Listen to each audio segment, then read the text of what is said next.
네, 혹시 보이실까요?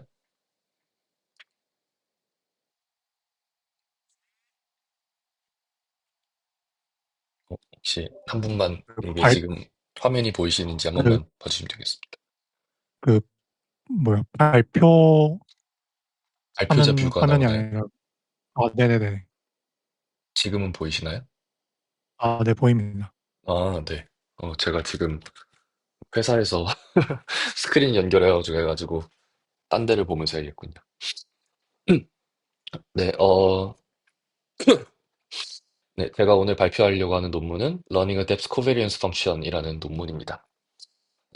저희가 지난번 미팅에서 배웠었던 뭐 이제 코드 슬램하고 그리고 뭐 씬 코드 그리고 딥팩터스에서 조금 이어지는 논문인데 네, 거기서 좀 개선시켰다고 해야 되나? 좀 특별한 방법으로 한 것 같아갖고, 네. 이전에 배웠었던 거에서 이어진다고 봐주시면 될 것 같습니다. 네, 이 논문에서 일단 하고 싶어 하는 거는 뎁스 에스티메이션을 하는 방법을 이제 제안을 하는 겁니다. 뎁스 에스티메이션에 대해서 그냥 간단하게 얘기를 하면은 여기 지금 보이시는 것처럼 여기 이제 뭐 뎁스 프로, 뭐 마레골드, 엔드 투 엔드, 뎁스 애니띵이라고 나와 있는 요것들은 현재 죄송합니다. 업계에서 이제 좀 굉장히 유명한 모노큘러 뎁스 에스티메이션 네트워크들이에요.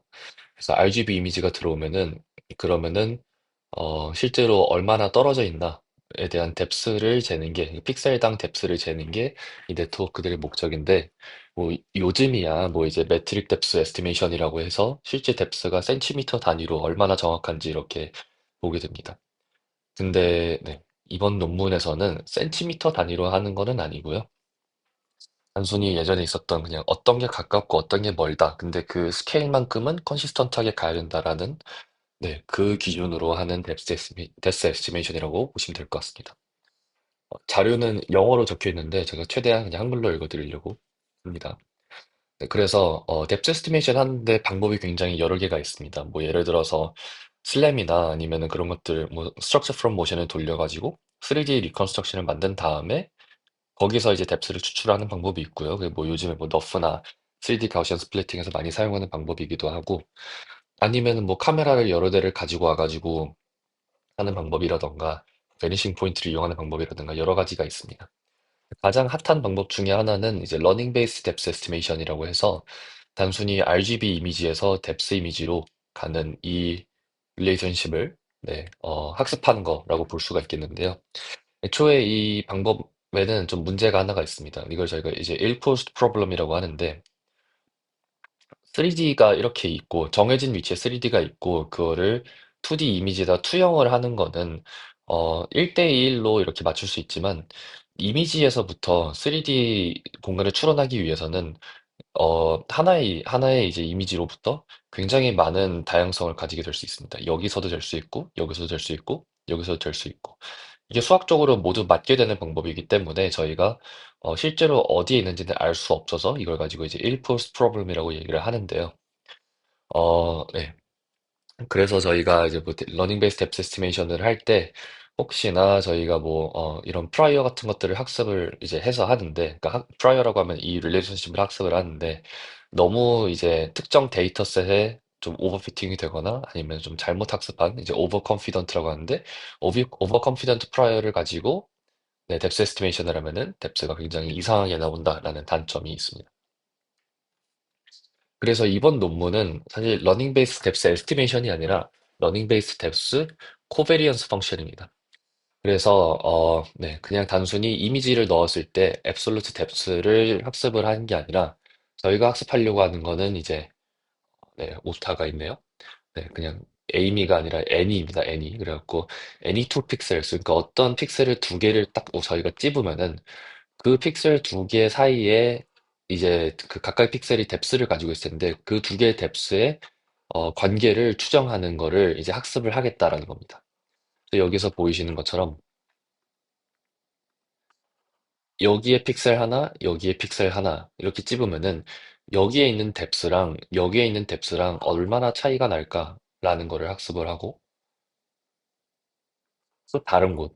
여기에 있는 거랑 여기에 있는 거랑은 뎁스가 얼마나 차이가 날까라는 거를 학습을 하고 이제 뭐 여기 있는 거랑 저기 있는 거랑 이런 것들은 이제 얼마나 차이가 날까라는 확률적인 내용을 이제 학습을 합니다. 확률적이라는 거는 왜 이렇게 얘기하냐면 이제 코베리언스 펑션을 저희가 학습을 하는 거래 갖고 네, 이제 그거를 가지고 학습을 하는 건데 근데 이제 이 논문을 좀 읽기가 사실 좀 어려웠습니다. 왜냐면은 사실 논문 이름만 봤을 때는 뭐 러닝 어 뎁스 코베리언스 펑션이라고 해가지고 딥러닝이거나 아니면은 뭐 슬램이 살짝 섞여 있는 그런 거겠지라고 싶었는데 전혀 아니었고요. 이제 가우시안 프로세스라고 하는 방법, GP라고 하는 방법을 가지고 합니다. 저희 논문에는 딥러닝도 전혀 안 들어가 있고 슬램도 전혀 안 들어가 있어서 원래는 기반 지식이 굉장히 많이 필요한 논문인데 저희가 이번에 미팅이 일주일씩 좀 늦춰지면서 일주일이 아니라 거의 2주일 늦춰졌죠. 그래갖고 그동안 열심히 공부를 해서 네, 네, 이번에 좀 정확한 정보를 가지고 왔습니다. 대신에 깊게 들어가려고 하면 너무 깊게 들어가 버리기 때문에 최대한 간단하게 설명을 하려고 하고요. 여러분들께서도 깊게 나중에 보실 때 혹시나 따로 논문 읽으신다 하시면은 제가 설명드리는 이 영상을 보면서 같이 보시면은 충분히 이해하실 수 있는 정도로 설명을 드리려고 합니다. 저 논문에서 Related Works 쪽을 보면은 저희가 공부했었던 코드 슬램과 디펙터스 쪽 얘기가 나옵니다. 그래서 항상 이제 런드 뎁스 에스티메이션을 하면은 그러면 이제 오버 컨피던트 프라이어가 생겼을 때 잘못된 뎁스가 나올 수 있다. 그러니까 100% 뉴럴 네트워크 방식은 위험하다. 그리고 100% 옵티마이제이션 방식으로 하자고 하니까 이것도 그렇게 좋지는 않다.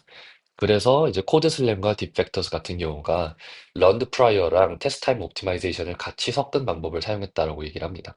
저희 이거를 배웠었죠. 그래서 뭐 예를 들어서 코드슬램 같은 경우에서는 이런 이미지에서 이렇게 네, 코드를 추출을 해가지고 그 인코더를 통해서 압축된 벡터를 가지고 나서 그거를 가지고 나중에 최후 옵티마이제이션을 하면은 그러면 이제 훨씬 더 정확한 시멘틱과 뭐 뎁스가 나온다.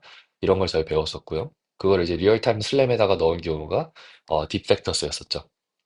근데 여기서도 이제 당시 저희가 그 논문을 읽었을 때는 좋다 좋다 이렇게 얘기를 하지만 왜냐면 그 논문이 자기가 나쁘다 이렇게 얘기를 할 수는 없으니까 근데 이제 시간이 지나고 나서 보니까 이런 단점들이 있더라는 겁니다. 바로 뭐냐면은 이 벡터의 크기가 굉장히 작아지는데 32개 파라미터가 있었다라는 걸로 제가 기억을 합니다. 근데 그 32개로 하다 보니까 캐패시티가 너무 작다라는 겁니다. 32개 안에 뎁스에 대한 정보를 전부 다 담기에는 너무 이게 너무 코스해져 가지고 이 32개를 가지고 나서 나중에 복원을 썼을 때는 뎁스맵이 굉장히 너무 스무스하게, 오버리 스무스하게 나온다는 단점이 있다는 겁니다. 그래서 사실 디펙터스에서도 보면은 굉장히 좀 찰흙 같은 맵이 나오는 걸 볼 수 있고요. 코드 슬램에서도 굉장히 찰흙처럼 맵이 나오는 걸 볼 수가 저희가 있었습니다. 조금 더 정확한 뎁스맵을 뽑고 싶다. 굉장히 샤프한 거를 뽑고 싶고, 뭔가 이렇게 여기 오른쪽에 봤었던 것처럼 벽과 그리고 이 의자 요 사이의 뎁스의 엣지가 깔끔하게 나왔으면 좋겠다. 이런 수준으로 이제 원하게 된 겁니다. 그래서 이번 논문에서 이제 주로 프레임워크를 가져가는 이 가우시안 프로세스에 대해서 간단하게 설명을 드리겠습니다. 처음 들어보시는 분들이 좀 많을 것 같아요. 그래서 잠시만 제가 화면 한 번만 보겠습니다. 지금 녹화가 제대로 되고 있는지만 한 번만 다시 확인할게요. 아, 아, 네, 되고 있는 것 같습니다. 죄송합니다.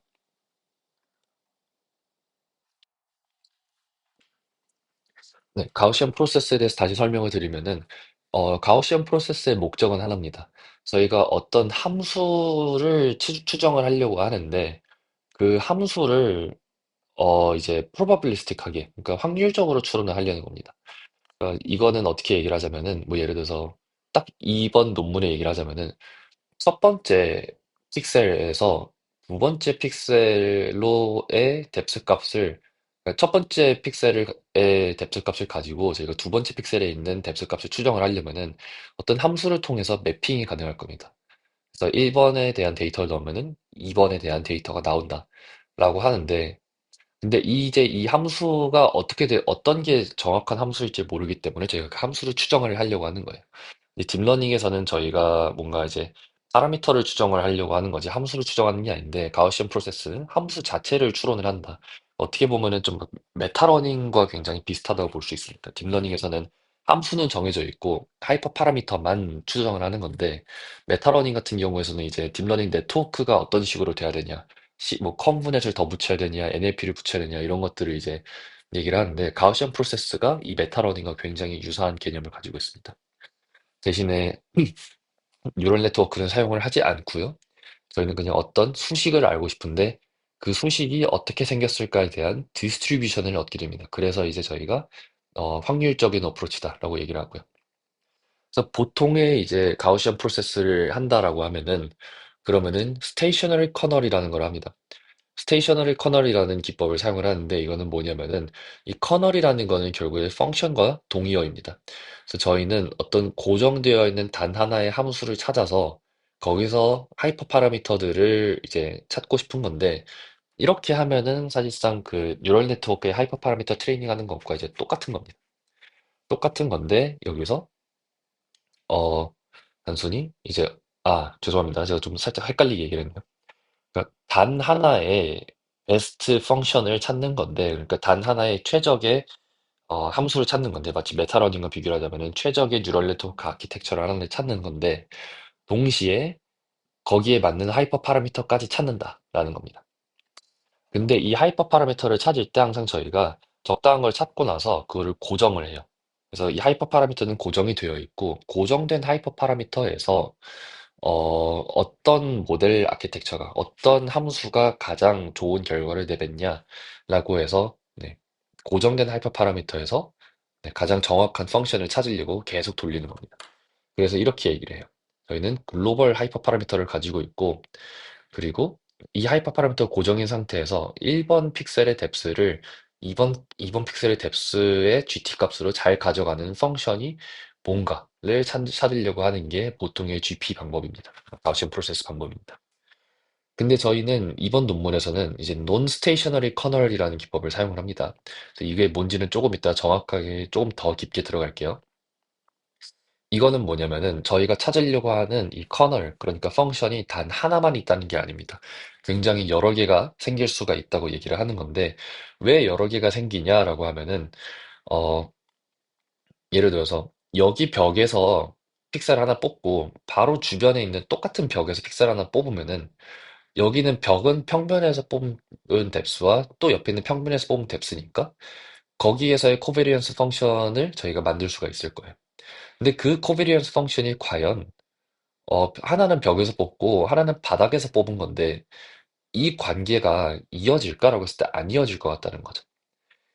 벽에서 벽으로 뽑는 거는 플레인하니까 뭔가 거기에 대한 그 플레인에 대한 코베리언스 펑션을 뽑을 수는 있겠지만 하나의 플레인과 다른 플레인으로 가는 거 또는 하나의 플레인에서 뭐 이제 뭐 벽에서 의자로 가는 거 벽에서 뭐 책상으로 가는 거 이런 것들도 과연 동일한 코베리언스 펑션을 갖고 있을까라고 하면 아닐 것 같다는 거죠. 그래서 저희는 굉장히 다양한 종류의 펑션들을 뽑아야 되기 때문에 네, 여러 개의 펑션을 뽑아야 되고 그리고 여러 개의 펑션을 뽑을 거기 때문에 저희 하이퍼 파라미터도 굉장히 그 펑션들마다 다 다르게 추정을 해야 될 거라고 이제 얘기를 합니다. 그래서 저희는 이제 논 스테이셔너리 커널 기법을 쓰는데 네. 그래서 이제 뭐 나중에 보면은 그래서 어떤 식으로 뭐 어떤 종류의 커널들을 뽑을 건가라고 하면은 하이퍼 파라미터를 저희가 고를 때 뭐 픽셀과 픽셀 사이의 거리 그리고 픽셀의 앱솔루트 로케이션이 어디에 있는지에 따라서 커널의 종류가 달라진다라고 얘기를 할 겁니다. 네, 이러면 굉장히 복잡한 내용일 것 같은데, 근데 사실 알고 보니까 이거는 저희가 그냥 GP에 익숙하지 않아서 그런 거였더라고요. 논스테이셔널 커널 기법이라는 건 굉장히 옛날부터 연구가 되었었던 거고, 심지어 뉴립스 학회에서 2003년부터 논스테이셔널 코비런스 펑션스 for Gaussian Process Regression이라는 논문이 나와 있다고 하는데, 여기에 그 방법론이 굉장히 잘 정리가 되어 있고, 또 다른 이제 또 논문을 또 추천을 드리겠지만, 네, 저희가 이제 쓰려고 하는 굉장히 익숙하지 않은 펑션들이 나오게 되는데 사실 다 옛날에 연구됐었던 그런 펑션들이다라고 얘기를 합니다. 그래서 뭔가 그냥 저희가 익숙하지 않은 거다일 뿐이지 그렇게 어려워할 것들은 없다라고 생각하시면 될 것 같아요. 그래서 네, 뎁스 코비런스 펑션을 추정하기 위한 가우시안 프로세스에 대해서 좀 설명을 드리겠습니다. 자, 이거를 문제를 쉽게 다시 얘기를 하자면은 이제 depth 펑션의 저희가 쓸 수 있는 게 굉장히 다양한 게 있을 겁니다. 그래서 굉장히 많은 possible depth 펑션들이 있는데, 근데 거기서 저희는 가우시안 프로세스를 사용을 해가지고 어떤 디스트리뷰션을 그려서 가장 확률적으로 정확한 depth 펑션을 찾을 겁니다. 확률로 저희가 이 펑션들을 표현해야 되기 때문에 저희는 mean 펑션이 있을 거고요. 그리고 이게 mean 펑션이 가장 정확한 게 되겠죠. 그리고 covariance 펑션이 있을 겁니다. 그래서 이런 식으로 표현이 됩니다. mx와 kx 그리고 이 gp 해서 이게 펑션이 된다라고 얘기를 합니다. 사실 근데 이 표현이 계속 반복되지는 않고요.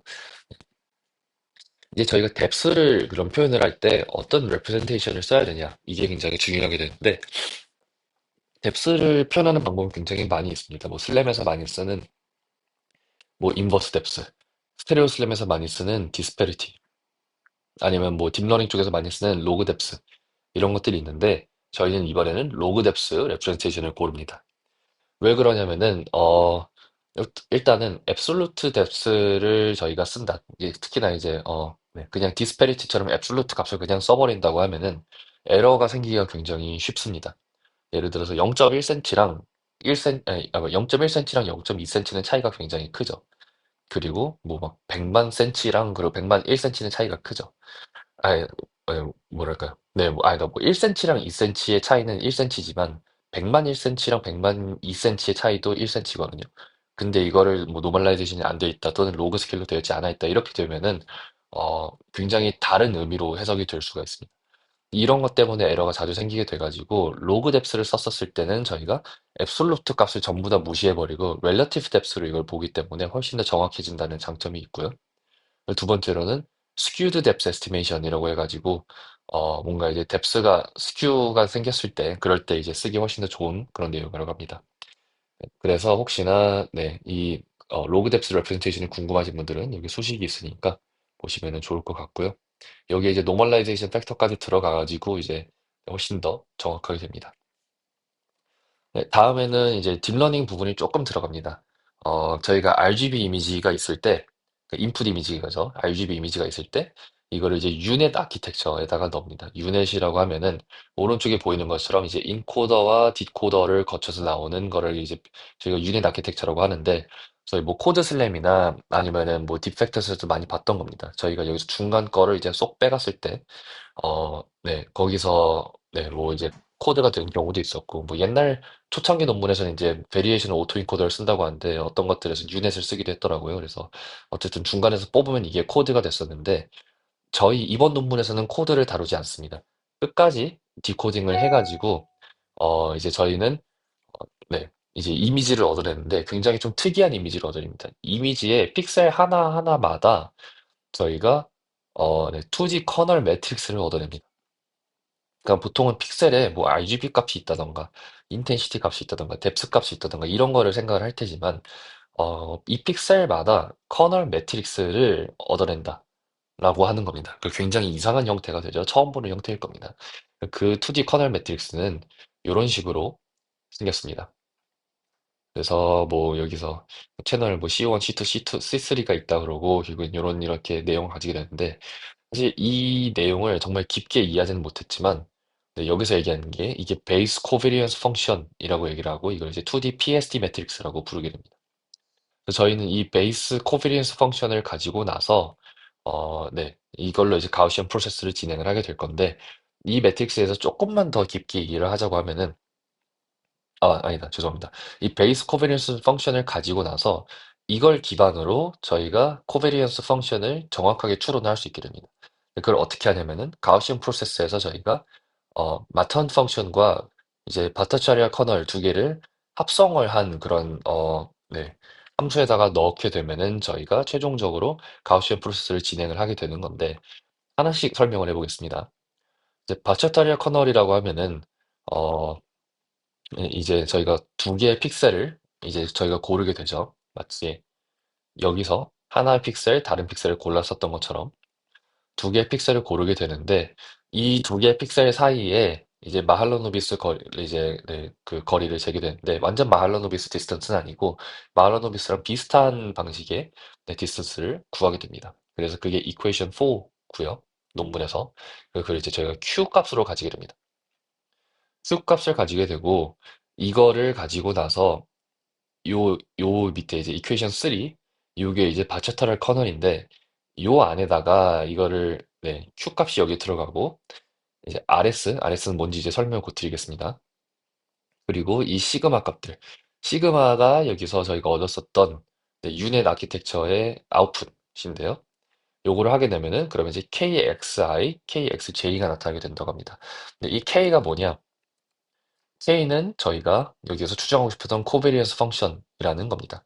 그래서 여기 지금 KX와 X 프라임이 있죠. X가 1번 픽셀, X 프라임이 2번 픽셀인데 여기서 코베리언스 펑션을 얻어내게 되는 거고요. 그게 여기로 왔을 때 이렇게 되는 겁니다. 그러니까 저희가 여기서 지금 베이스 코베리언스 펑션이라고 하는 거는 사실상 그냥 되게 기본적인 코베리언스 펑션이고 뭔가 이 이미지 전체에서 담게 되는 그런 뭔가 어떤 픽셀로 가든 얻어낼 수 있는 그런 거라고 이제 볼 수가 있겠는데 저희가 이 지금 바체타리아 커널에서 여기서 지금 바체타리아 디스턴스를 구해내고 나면은 xi, xj를 넣으면서 그게 여기 이 베이스 코비넌스 펑션과 합성이 되게 될 경우에 1번 픽셀과 2번 픽셀을 지정을 해가지고 그 둘 사이의 코비넌스를 뽑아낼 수 있게 됩니다. 그리고 여기서 이제 소개를 아직 못 드렸었던 RS 이걸 이제 얘는 이제 마턴 펑션이라고 얘기를 하는데 마턴 펑션은 뭐냐면은 이게 아까 소개를 드렸었던 그 논 스테이셔너리 커널 요 기법에서 사용을 하는 코스트 펑션이라고 얘기를 아니 그 펑션이라고 얘기를 많이 하는데 마텀 펑션은 이렇게 생겼습니다. 이제 RS 뭐 이렇게 이런 식으로 표현이 되는데 그냥 파라미터들이 하이퍼 파라미터들이 다 정해져 있는 것 같아요. 근데 이거는 결국엔 뭐를 하는 애냐라고 하면은 서로 간에 이 뭐랄까 지금 마텀 펑션의 인풋은 Q잖아요. 그리고 Q는 지금 픽셀 1번과 픽셀 2번 사이의 거리를 이제 좀 표현을 하는 건데, 이 두 개의 거리가 멀어지면 멀어질수록, 이 이펙트가, 이 거리가 멀어지면 멀어질수록 코베리언스가 점점 떨어지게 되는 이펙트를 만들게 됩니다. 그러니까, 네, 픽셀 디스턴스가 올라갈수록 코베리언스가 떨어지게 된다는 건데, 무슨 뜻이냐? 이미지 여기 한쪽 끝에 있는 거랑 반대쪽 끝에 있는 거는 아무래도 코베이스가 떨어지기 마련이고 그리고 가까이 있는 픽셀끼리는 뎁스가 비슷할 확률이 높다라는 겁니다.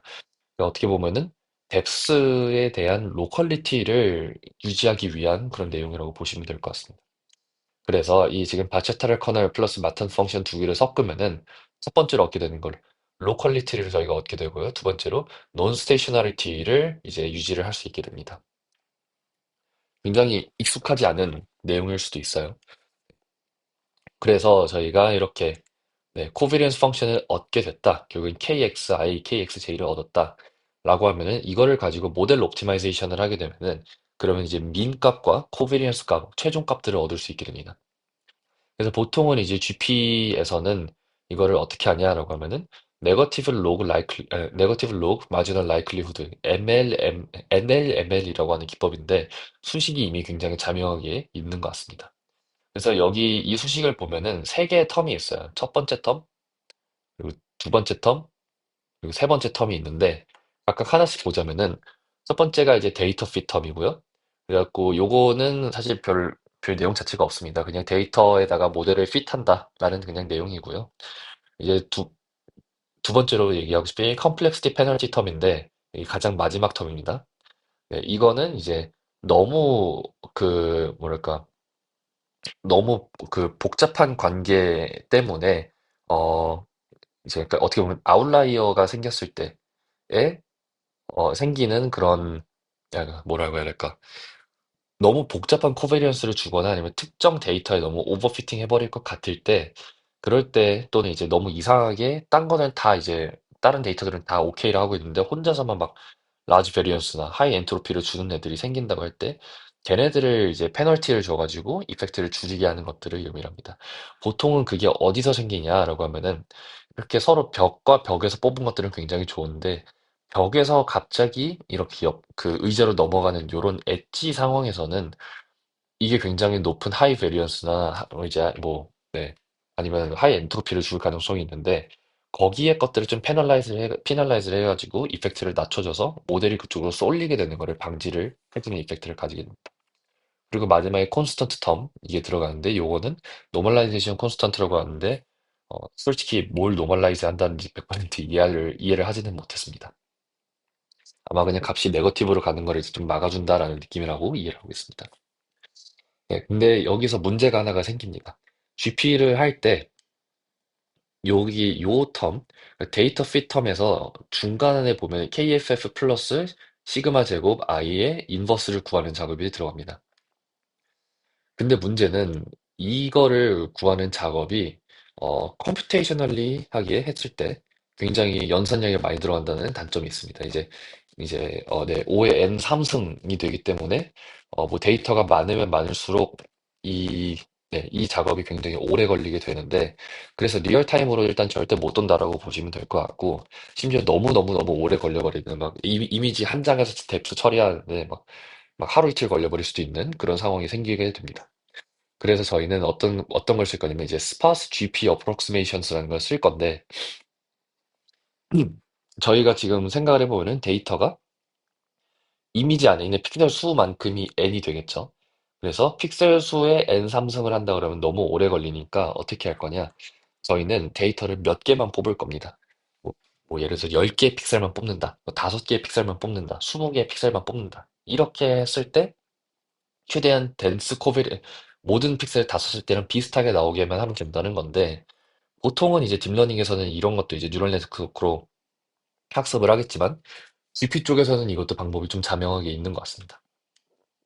이제 뭐 나이스트롬 어프록시메이션이라고 하는 이런 기법이 있는데 이게 뭐냐면은 굉장히 작은 이제 스몰 셋 오브 데이터만 가지고 나서도 풀 코베리언스 매트릭스를 에스티메이션 할 수 있는 기법이라고 하고요. 이거에 대해서 깊게 들어가지는 않겠습니다. 이거를 하는 방법에는 이제 여기서 뭐 7번 이퀘이션과 8번 이퀘이션에서 얘기를 하는데 GP에 대한 깊은 이해도가 없이는 이거를 100% 이해하기는 힘든 것 같습니다. 근데 이제 뭐 스파스 GP 어프로크시메이션을 하는데 여러 가지 기법들이 있지만 논문에서도 굉장히 가볍게 넘어갑니다. Variational Free Energy Framework라는 거를 VFE 프레임워크라는 거를 쓰면은 그러면 저희가 몇 개의 포인트만 가지고 나서도 이제 덴스 풀 코리언스 매트릭스를 추정하는 것처럼 할 수 있다. 그러니까 스파스 GP 어프록시메이션이 가능하다라고 얘기를 합니다. 이거를 하려면은 특정 트레이닝 로스를 기존의 요식에다가만 넣어주면 된다라고 하는데 그 로스가 여기 적힌 겁니다. 그래서 네, 뭐 기존의 NLML과 이제 기존의 첫 번째 세 개의 텀을 공유하고 마지막으로 여기 이제 뭐 내용을 바꾼다고는 하는데 여기서 얘기했던 거는 뭐 네, 여기에 들어가는 이 최종 세 번째 거 아니, 죄송합니다. 최종 세 번째 건 여기 있고, 이제 뭐, 코비니스 매트릭스에서 저희가 뭐, 다이애고널 텀만 가지고 와가지고 쓴다. 그래서 트레이스 값을 넣는다. 라고 되어 있긴 한데, 수식적으로 정확히 어떤 의미를 갖는지는 100% 이해하지는 못했습니다. 네, 그래서 결론은 뭐냐? 라고 하면은, 네, 뭐, 지금까지 굉장히 어려운 가우시안 프로세스에 대해서 얘기를 했지만, 그래서 저희가 궁금한 거는 그 스텝 세스트레이션이 잘 되는가인 거잖아요. 그래서 결론은 잘 된다입니다. 이렇게 RGB 이미지가 있고 여기서 빨간색 점으로 찍힌 것만 저희가 지금 픽셀을 샘플링을 한 거고요. 이걸 가지고 나서 네, 풀 코베리언스 매트릭스를 이제 어프록시메이션으로 하고 그 다음에 뭐 예를 들어 1번 픽셀을 기준으로 해가지고 나머지 주변에 이제 릴레티브 그 뎁스를 다 추정을 하면은 프리딕티드 민이 이렇게 나옵니다. 그리고 predictive variance가 이렇게 나오고요. 이건 이제 그 full covariance를 에스티메이션해서 얻은 거죠. 그래서 저희가 mean과 variance가 있다 보니까 특정 점을 찍고 나면은 여기랑 가장 비슷한 곳들이 노랗게 나타나고 가장 덜 비슷한 곳들이 까맣게 나타납니다. 그래서 네, 이런 이제 로컬리티가 유지되는 것이 굉장히 밝게 나오고 그리고 다른 것들이 좀 이렇게 나오고 그 의자의 핸들만 찍으면 핸들만 이제 굉장히 네, 밝게 나오고 나머지들은 어둡게 나오는 걸 볼 수 있고요. 바닥을 찍었을 땐 바닥만 밝게 나오고 나머지들이 어둡게 나온 거를 볼 수 있습니다. 네. 그렇게 하고 그리고 이제 논문에서 얘기를 하는 것 중에 하나가 그래서 포인트를 어떻게 찍어줄 거냐도 굉장히 중요하다고 하고요. 그래서 자기들이 두 가지를 실험을 해봤다고 합니다. 첫 번째는 액티브 샘플링, 두 번째는 랜덤 샘플링입니다. 랜덤 샘플링은 그냥 랜덤 엔진 돌려가지고 랜덤 픽셀 고르게 한 거고, 액티브 샘플링은 사람이 보면서 하나하나씩 찍어가면서 뎁스맵이 개선되는지를 보면서 찍은 건데, 네, 좀 당연하죠. 이거는 이제 당연히 액티브 샘플링이 랜덤 샘플링보다 좋았다라고 얘기를 하고요. 랜덤 샘플링은 사실 찍으면 찍을수록 잘못 찍으면은 그 뎁스 RMSA, 그런 그 뎁스 에러가 점점점 높아지기도 하고, 수를 결국에 많이 찍다 보면 내려간다라고는 하는데, 액티브로 찍으면은 사람이 찍었을 때는 그냥 점점 좋아진다는 거를 볼 수가 있습니다. 그러니까 아무래도 좀 이제 다양한 뎁스가 뽑힐 수 있는 곳에다가 찍다 보니까 훨씬 정확해진다라는 거를 이제 보게 되고요.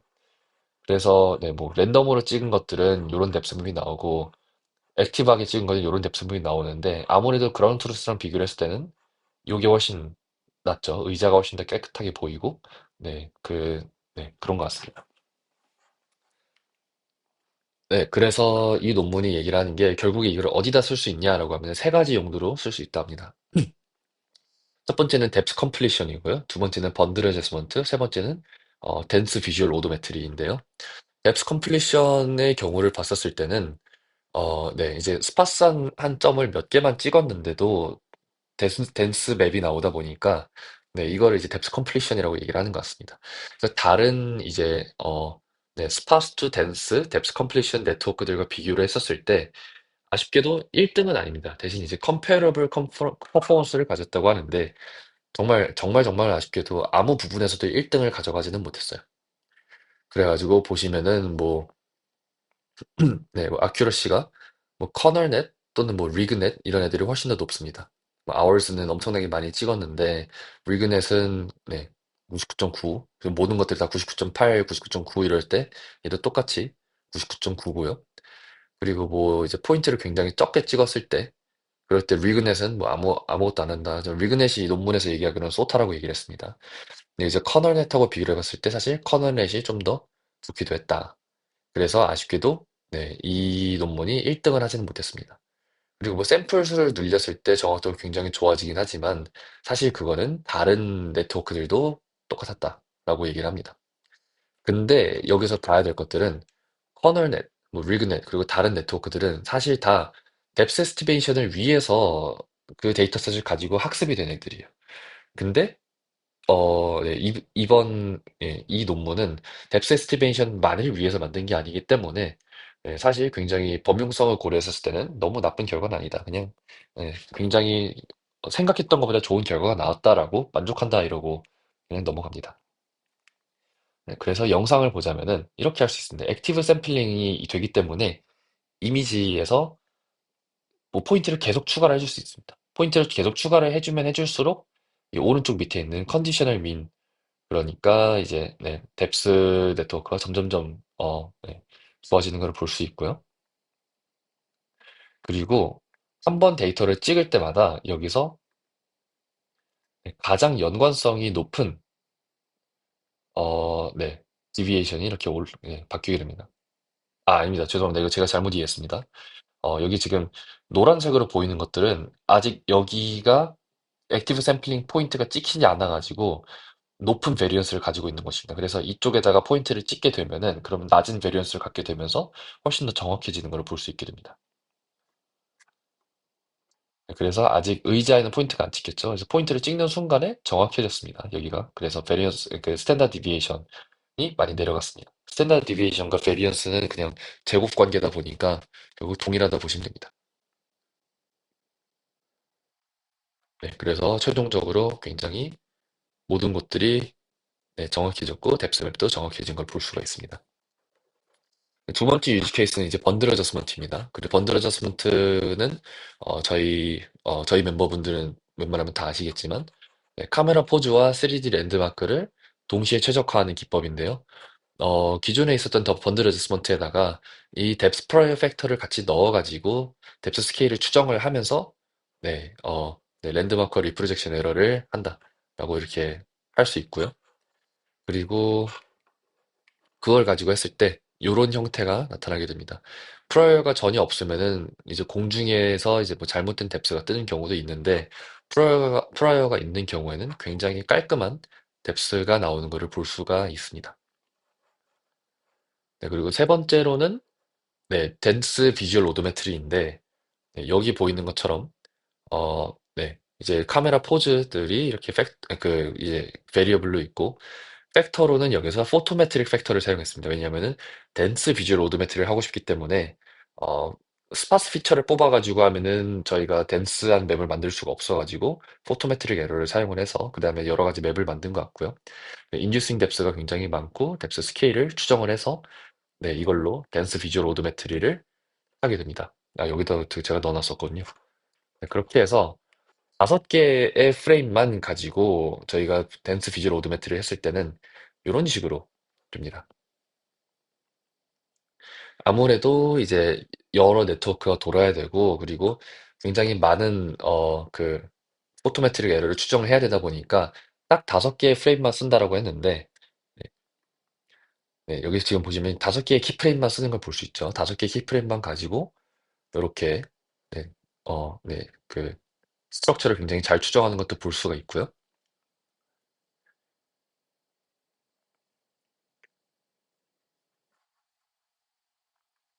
한락값을 씌워서 비주얼라이제이션을 하면은 이런 형태로 나타납니다. 확실히 뭐 코드 슬램이나 아니면은 딥팩터스에서 보여줬었던 것보다는 조금 더 깔끔해 보이는 모습이 나타나기는 합니다. 엣지가 좀 더 두드러진다는 장점이 있습니다.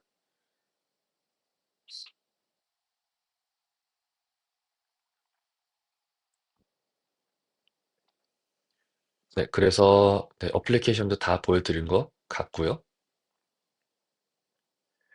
네, 이렇게 해서 네, 네, 제 발표를 마치도록 하겠습니다. 또 한 40분 정도를 한 것 같네요.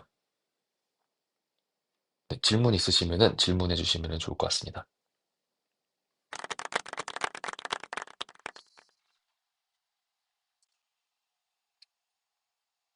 네, 고맙습니다. 저 질문 있습니다. 네.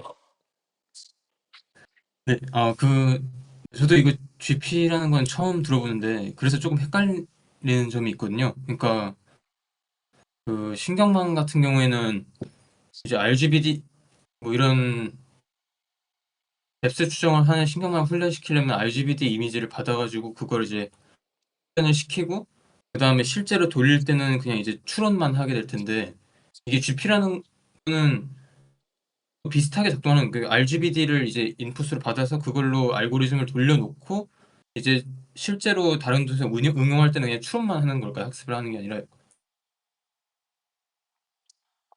GP가 어,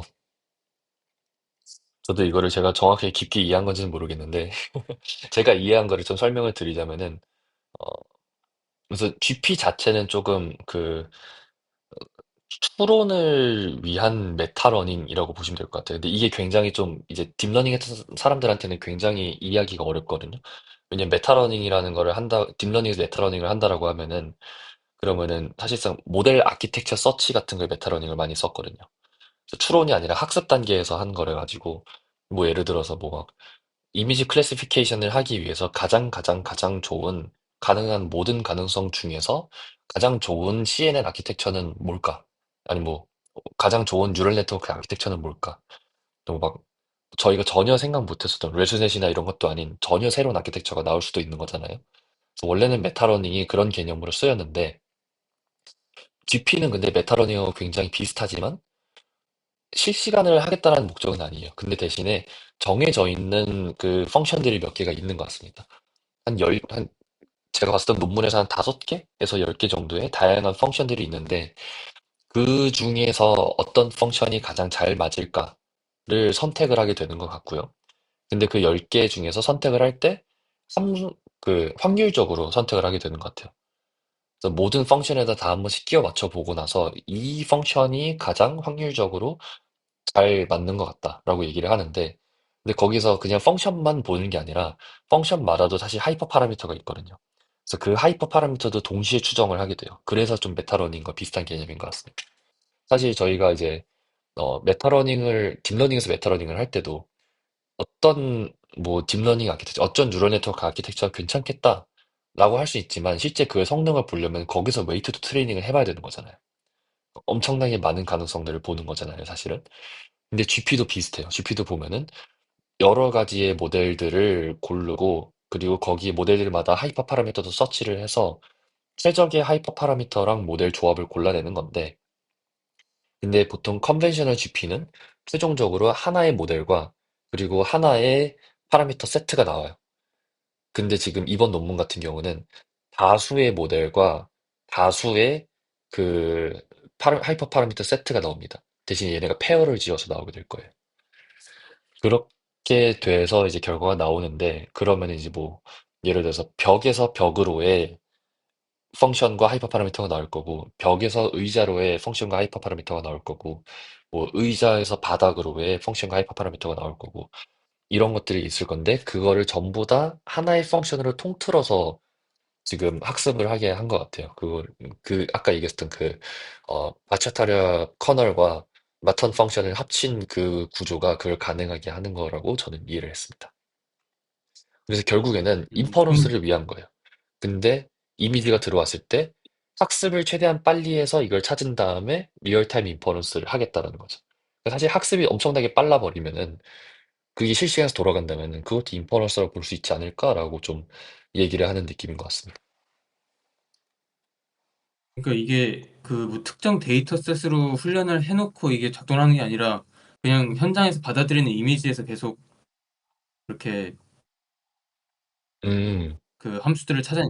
뭐 이게 딥러닝 같은 거는 이제 특정 데이터셋을 돌려놓으면 그게 완전히 이제 모든 데이터 상황에 대해서 제너럴라이즈 되지는 않잖아요. 네, 그쵸. 근데 GP 같은 경우에는 그러니까 새로운 데이터에서 이제 계속 배우는 그런 방식인 걸까요?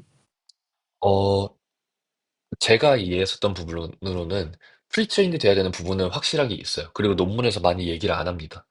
그게 바로 이 유넷 부분이 음, 프리트레인드 돼야 되는 것 같아요. 유넷만큼은 적어도 음, 프리트레인드 돼서 이거는 바뀌지 않거든요. 이걸 웨이트는. 그래서 RGB 이미지를 넣으면은 이 베이스 코비리언스 펑션을 내뱉는 거는 이거는 픽스가 되어 있어요. 그래서 이거는 그냥 뭐 GPU 음, 얹어갖고 텐서랄티 가속해서 그냥 빡빡빡 인퍼런스만 해주는 것 같고 그래서 베이스 코비리언스 펑션이 나오고 나면은 이걸 기반으로 이제 GP를 돌리는 거죠. 이거가 이제 바체타를 커널과 마튼 펑션을 섞어서 코베리언스를 이제 펑션을 계산을 하고 그리고 이제 걔를 이제 NLML 이거가 실시간으로 돌아가서 민 값과 그리고 그 코베리언스 값이 나오게 되는 건데 근데 이게 연산량이 너무 많으니까 이 나이스트롬 어프록시메이션이라는 걸 써가지고 저희가 몇 개의 데이터만으로도 실시간으로 돌 수 있게 만든다. 라고 해서 결국에는 음. RGB 이미지가 들어오고 샘플링이 됐다.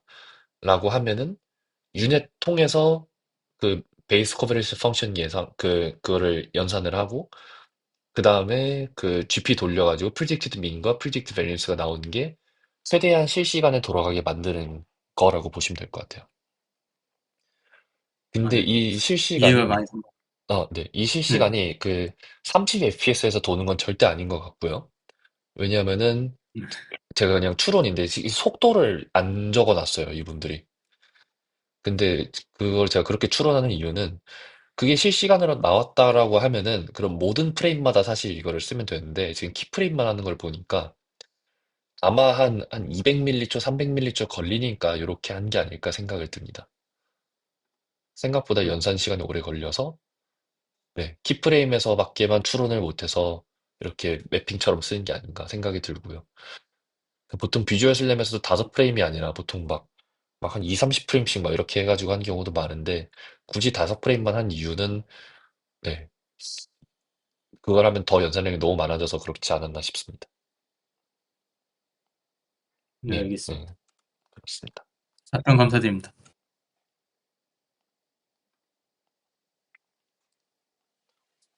논문 자체가 되게 특이하다고 저도 느꼈거든요. 딥러닝이나 슬래미겠지하고 시작을 했는데 읽으면서 당황했고 다 이해했다고 생각했는데 나중에 다시 보니까 진짜 잘못 이해한 거래갖고 저 네, 그래갖고 막 다시 읽었거든요.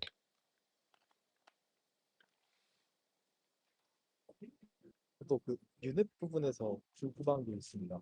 네, 셀 하나가 2x2의 그 베이스 코베리언스가 된다고 해주셨는데 네, 그거가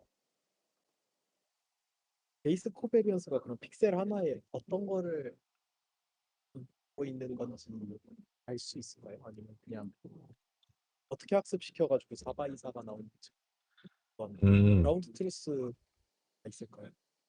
네, 저도 이 부분을 완벽하게 이해 못한 부분인데 논문에서 충분히 설명을 안 했던 것 같아요. 그래갖고 학습을 할 때는 그 RGB-D가 있는, 그러니까 RGB랑 페어가 되는 뎁스 이미지가 있는 데이터셋을 썼다라고는 하는데, 그래서 여기 지금 이 사실 중요한 거는 여기서 이거거든요. 그냥 어, 이 네트워크가 C1, C2, C3만 아웃풋을 줄 거예요. 근데 그거를 저희가 요 값들에다 넣는 거죠. 이제 E to the C1, E의 C1승, 뭐 이제 탄 H의 C3하고 이런 식으로 저희가 나중에 그냥 리컨스트럭션을 하는 건데 네트워크는 C1, C2, C3만 내뱉게 하는 거고. 근데 이 C1, C2, C3가 무슨 의미를 가지고 있나? 라고 했을 때 그거에 대해서 충분히 설명을 안 하고 그라운드 트루스에서 이 C1, C2, C3를 어떻게 추출을 했나도 설명을 그렇게 깊게 하지는 않더라고요. 이건 제가 사실 코드를 봤었어야 되는 부분인데 코드까지 제가 깊게 보지를 못했습니다. 그래서 일단은 베이스 코베런스 펑션이라는 요 의미만 설명을 드리면은 어 저희가 이렇게 의자에서 바닥 또는 의자에서 벽 또는 의자에서 의자 이런 식으로 사실 코베런스 펑션이 다 다를 거잖아요. 근데 저희가 어떤 픽셀 위치를 넣냐에 따라서 그 코베런스 펑션으로 갈 수 있게 만들어지는 그 통로를 뚫어 놓은 거라 보시면 돼요. 그러니까 이 베이스 코베런스 펑션은 사실상 어떤 곳으로든 갈 수 있는 문 같은 거예요. 근데 이제 저희가 시작점은 여기고 끝점은 여기야라는 데이터를 저희가 이 바체타를 커널을 통해 가지고 넣어주면은 그러면은 이 베이스 코비리스 펑션이 베이스였던 게 이제 이 두 개의 픽셀에 대한 스페시픽한 그 코비리스 펑션으로 바뀌게 된다는 거죠. 그래서 그런 개념으로 보시면 될 것 같아요. 이거 어떻게 학습했는지는 제가 나중에 코드도 좀 보고 나서 그 다음에 좀 공유를 드리도록 하겠습니다. 답변 감사합니다. 이해가 잘 갑니다. 그래도 무슨 말씀하시는지 알겠습니다. 네. 네, 일단은 더 질문이 없으시면은 시간상 여기서 컷하고, 네, 그 다음 코모로 넘어가 보도록 하겠습니다.